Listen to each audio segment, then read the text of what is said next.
Hello mga ka-eaters! Bagong kainan na naman ang ating napuntahan. This time may tatlong sirena akong kasamang tumibag dyan. Tatlong dalaga pala na sumabak talaga sa matinding subuan dahil ang mga chinibog namin dyan ay mga isdang galing ng Dinggalan. Dito nga pala yan sa Dinarayo at talaga namang binabalik-balikan na Dinggalan Seafood Restaurant kung saan anumang ituro mo ay handa nilang lutuin para sa'yo. Fresh from the sea kaya ang sarap ay garantisado. Sa bungad pa lamang ay makakapamili na kayo ng mga naglalakihang isda na nais ninyong ipaluto. Nariyan ang dambuhalang lapu-lapu na tumitimbang ng 5 kilo. May mga lobster, sugpo, pusit, alimango at iba pa na talagang katatakaman mo. Hindi na kailangan lumayo kung gusto ninyo ng iba't ibang seafood dahil ang mga pagkain ito mula sa Dinggalan ay dinala na dito sa Nueva Ecija upang ihain sa mga Novo Ecijano. Matatagpuan nga pala sila sa San Mariano sa bayan ng Santa Rosa na may maluwang na pwesto. Sa mga gusto ng preskong simoy ng hangin ay pwede kayong pumesto sa mga kubo habang mayroon ding mga upuan sa gilid nito at syempre sa loob mismo kasyang-kasya kahit buong barangay ninyo. Welcome to Dinggalan Seafood Restaurant! At ngayon po ay ating mga kasama ang manager ng Dinggalan Seafood Restaurant na si Ma'am Diana Bautista.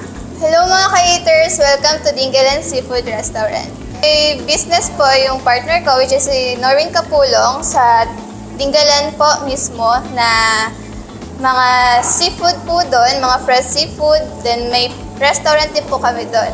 Then kami pong mag-partner kasi mahilig po kaming sa mga iba't ibang seafood restaurant. Then one time nakita namin tong area na to na open siya. Ngayon nag-decide po kami na bakit hindi natin dalhin dito sa Nueva Ecija yung mga seafood. Then ayun po, nagkaroon kami ng isip na dalhin dito ang seafood product ng Dinggalan. Sa tulong po nung business partner ni Noreen na si Kuya Renz Cordova po. Sila pong dalawa yung may-ari nito. Tinangkilik naman po siya ng mga customer. Nung mga una po, napakadami. Hindi namin inaasahan na tatangkilikin ng Nueva Ecija yung product namin sa Dinggalan. Nagulat sila na meron na dito sa Nueva Ecija na mas pinalapit sa kanila ang Dinggalan. Mga supply naman po ng mga seafood at mga isda po, galing po ito mismo talaga lahat sa Dinggalan. Kumbaga po talaga, yung mga product namin dito is fresh po talaga, na galing po talaga sa dagat. Kasi usually, yung iba po, isipin nila, uy, mga baka frozen na kasi nasa city. So, hindi po.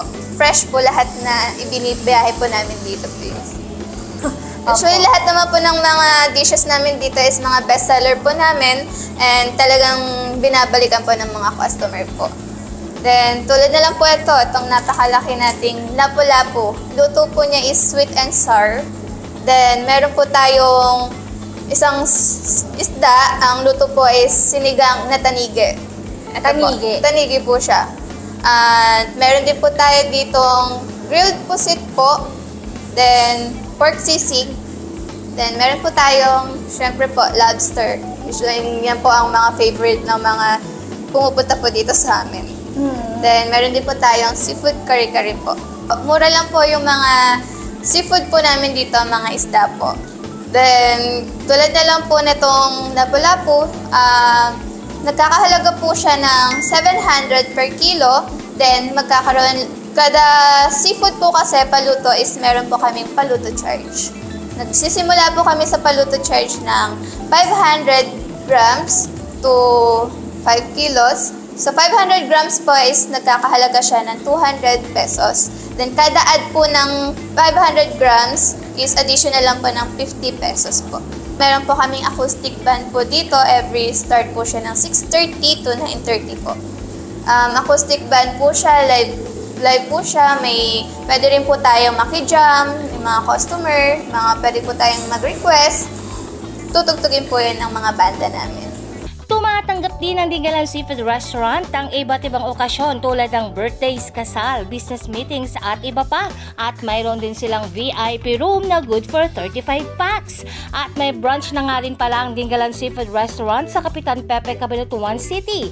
Habang ang main brunch nilang Norwin Seafood Restaurant ay nasa Dingalan, Aurora. Nagutom na nga ang aking mga kasama. Kitang-kita sa kanilang mga mata ang pagkatakam nila. Pero dahil Gen Z nga sila, aura muna bago kain. O, diba? Huy, ang gaganda. Sali ako, sige no. Huy, ganda-gandahan yarn. Sino ka yarn? Sobrang nagustuhan ko talaga dito ang lobster nila. Talaga namang sauce pa lang ay ulam na. Malinamnam at ikakain mo talaga. Malaman din siya pero sinipsip ko na lang nga muna. Lobster din ang dumiretso sa plato ni Cyril. Mahinihin lang yan pero sobrang nagutom yarn. Si Tanya Pusitang Inuna, napakamay nga din siya dahil in-enjoy talaga niya. Ang sarap kasi ng pagkakaluto niya. Malambot at hindi makunat kaya madali lang sa pagkagat. Kay Gia, kaninis lang talaga. Gulat mo ko, baby girl. Sige, pagbigyan na. Total maraming bigas sa Nueva Ecija. Pusit din kasi ang naibigan niya.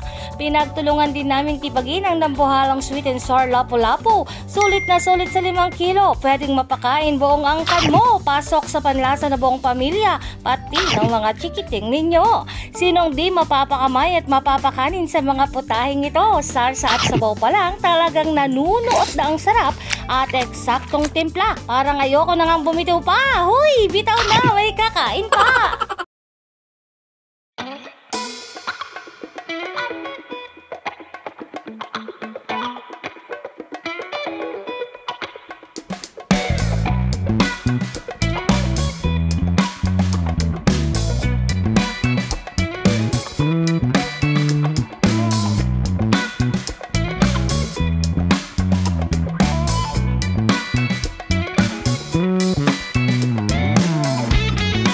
Programang ito ay hatid sa inyo ng Provincial Government of Nueva Ecija sa ilalim ng pamumuno ni Governor Aurelio Umali sa pakikipagtulungan ng Provincial Tourism Office.